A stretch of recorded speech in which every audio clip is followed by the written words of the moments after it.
Le péché, c'est un secret qui n'a plus de force quand il est révélé. Aujourd'hui, visiblement dans le milieu ecclésiastique, c'est clair que nous faisons face à une certaine dose d'immaturité. Je m'explique. Un frère vient auprès de toi, il te parle de son péché et toi tu en fais un sujet de podcast sur YouTube.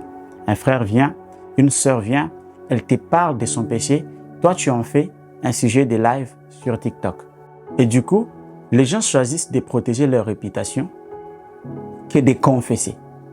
Le péché a le pouvoir quand il est caché. Le péché est fort quand il est caché. C'est comme ça que les gens ont maintenant du mal à s'ouvrir et les péchés continuent à régner sur eux. Et ils continuent à s'enfoncer dedans. Le jour du jugement, Dieu jugera chacun pour ses œuvres. Toi, c'est le jour où quelqu'un te parle de son péché que tu fais un statut visé le soir. Tu fais un statut visé. Quelqu'un t'a appelé. Il a confessé son péché. Toi, tu appelles quelqu'un d'autre pour lui parler du péché de l'autre.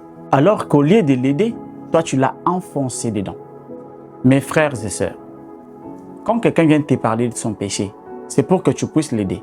Ce n'est pas pour que tu en fasses un sujet de colportage. Ce genre de comportement, ce n'est pas un comportement digne des enfants de Dieu. Ce n'est pas un comportement qu'on doit pouvoir trouver dans le milieu ecclésiastique. Mes frères et sœurs, nous devons inspirer la confiance, de sorte que quelqu'un se sente tranquille de s'ouvrir.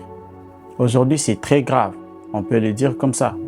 Il y a même certains hommes de Dieu, certains pasteurs. Un enfant de Dieu est venu te parler de son péché et toi, tu en fais un sujet de prédication. De cette manière-là, on n'a pas aidé la personne, mais on a encore enfoncé la personne.